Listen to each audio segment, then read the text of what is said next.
বাংলাদেশিদের জন্য আরেকটি দুঃসংবাদ হচ্ছে যে ডোনাল্ড ট্রাম্প প্রশাসন শরণার্থী নীতিতে, অর্থাৎ যারা বিদেশি বাংলাদেশের যে সমস্ত লোকজন এখানে রাজনৈতিক আশ্রয় চেয়েছেন তাদেরকে সরাসরি এখন কোর্টে বা বিচারকের কাছে যেতে হবে।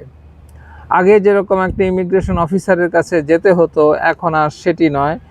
এটি করা হয়েছে যে লক্ষ লক্ষ যে আবেদন রয়েছে, যারা শরণার্থী হিসাবে যুক্তরাষ্ট্রে আছেন তাদের কেসটা নিষ্পত্তির জন্য যে অপেক্ষা করছেন, সেই জটটি কমানোর জন্য ডোনাল্ড ট্রাম্প প্রশাসন এই ব্যবস্থা নিয়েছেন। এটি গতকাল ঘোষণা করা হয়েছে এবং সাথে সাথে এটি কার্যকর হয়ে গিয়েছে। এখন যেটা হবে সেটি হচ্ছে, একটি ভালো দিক হচ্ছে যে খুব দ্রুত এখন নিষ্পত্তি হবে।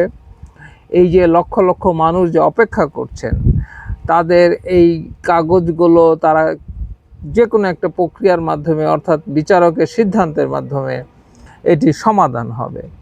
যারা প্রকৃত শরণার্থী তারা অবশ্যই এর জন্য খুশি হবেন, কারণ হচ্ছে যে এই যে জট, এই যে সময়ক্ষেপণ, এ থেকে তারা মুক্তি পাবেন। কিন্তু যারা ঠিক মতন কাগজপত্র জমা দিতে পারেননি এবং যারা এটা নিয়ে উকিলের সাথে কথা বলতে চান, ইমিগ্রেশন অফিসারের সাথে কথা বলতে চান, সেই প্রক্রিয়া থেকে তারা হয়তোবা এই সুযোগটা থেকে বঞ্চিত হতে পারেন। এবং এই কারণে বাংলাদেশি যারা এখানে রাজনৈতিক আশ্রয় চেয়েছেন তারা আগের থেকে যে কোনো সময়ের থেকে বিপদে থাকবেন। কারণ হচ্ছে যে যদি বিচারক মনে করেন যে এটি গ্রহণযোগ্য নয়, তবে কিন্তু আপনি যে প্রিপারেশনটা আগে নিতে পারতেন, আগে যে ইমিগ্রেশন অফিসার এবং আগে আপনাদেরকে যে চিঠি দেওয়া হতো এবং কথা বলা হতো, সেই সময়টা সীমিত হয়ে গেল। এবং এর ফলে যেটা হবে সেটি হচ্ছে যে এই যে মার্কিন যুক্তরাষ্ট্রে যে অধিবাসী নীতিতে মানুষ যে কাল ক্ষেপণ করতেন এবং দেখা যেত যে অ্যাপ্লাই করেছেন, তার মধ্যে তার সিচুয়েশন, তার স্ট্যাটাস চেঞ্জ হয়ে গিয়েছে। অনেকে এসছিলেন অধিবাসী হিসেবে আবেদন করেছেন, এর মধ্যে সে হয়তো বিয়ে করেছেন, এর মধ্যে হয়তো বা সে কোথাও একটা চাকরি নিয়েছেন। এই যে সময় সময় যে মানুষের অবস্থা চেঞ্জ হতো, সেই আপডেটটা সে করতে পারতেন, একটা সময় পেতেন। এই সময়টা তিনি পাবেন না, কারণ যুক্তরাষ্ট্র চাচ্ছে, ডোনাল্ড ট্রাম্প প্রশাসন চাচ্ছে যে খুব দ্রুত এগুলো সমাধান হোক। এই যে লক্ষ লক্ষ আবেদন করে তারা যুক্তরাষ্ট্রে বছরের পর বছর বসবাস করেন এবং যুক্তরাষ্ট্রের বিভিন্ন ফ্যাসিলিটি তারা নেন, বিশেষ করে স্বাস্থ্যসেবা সহ বিভিন্ন ধরনের ফ্যাসিলিটি তারা নেন। এবং তারা যদি তাদেরটা টিকে যায় তাহলে তারা যুক্তরাষ্ট্রে থাকবেন, আর যদি টিকে না যায় তাদের দেশে ফেরত পাঠানো হবে। এই ব্যবস্থাকে আসলে বাস্তবায়ন করার জন্য এটি করা হয়েছে। এটিতে অনেকেই খুশি, যারা প্রকৃতভাবে কাগজপত্র ঠিক আছে এবং যারা সত্যি সত্যি শরণার্থী, তাদের জন্য এটি একটি ভালো খবর যে আপনারা এই যে জট, এই যে এত অপেক্ষা, এটা থেকে তারা মুক্তি পাবে। কিন্তু যারা ঠিক মতন অধিবাসী আইনকে না বুঝে কোনো রকমে কাগজপত্র জমা দিয়ে আবেদন করেছেন এবং যাদের কাছে প্রকৃতপক্ষে অনেক ডকুমেন্ট নেই এবং অনেক যুক্তিপূর্ণ তাদের যে অবস্থান সেটি যারা প্রকাশ করতে পারবে না, তাদের জন্য অবশ্যই এটি একটি দুঃসংবাদ।